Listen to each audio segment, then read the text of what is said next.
വലിയ നോമ്പിൻ്റെ 4-ാം ഞായറാഴ്ചയിലെ ധ്യാനത്തിനായി വിശുദ്ധ മത്തായി എഴുതിയ സുവിശേഷം 15-ാം അധ്യായം 28-ാം വാക്യം. യേശു അവളോട്, സ്ത്രീയെ, നിന്റെ വിശ്വാസം വലിയത്, നിന്റെ ഇഷ്ടം പോലെ നിനക്ക് ഭവിക്കട്ടെ എന്നുത്തരം പറഞ്ഞു.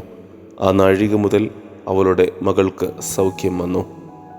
മകളുടെ കഠിനമായ ഭൂതോപദ്രവമാണ് ഈ അമ്മയുടെ നിലവിളിക്ക് കാരണം.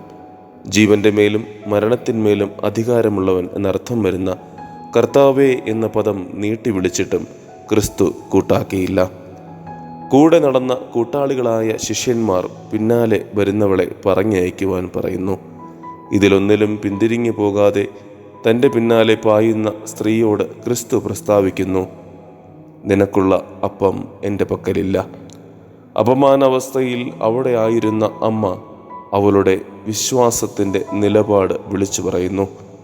മുഴുവനായി ലഭിച്ചില്ലെങ്കിലും ക്രിസ്തുനാഥൻ പ്രദാനം ചെയ്യുന്ന അപ്പത്തിൻ്റെ അല്പകഷണം മതി, അതുമാത്രം മതി എൻ്റെ മകൾക്ക് സൗഖ്യം ലഭിക്കുവാൻ.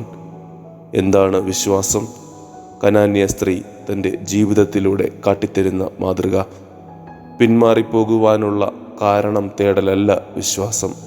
പ്രതിസന്ധിയിലും പ്രിയനോട് പറ്റിച്ചേർന്ന് നിൽക്കുവാനുള്ള കാരണം കണ്ടെത്തലാണ് വിശ്വാസം. പിന്മാറിപ്പോകുവാനുള്ള കാരണം തേടലല്ല വിശ്വാസം. പ്രതിസന്ധിയിലും പ്രിയനോട് പറ്റിച്ചേർന്ന് നിൽക്കുവാനുള്ള കാരണം കണ്ടെത്തലാണ് വിശ്വാസം.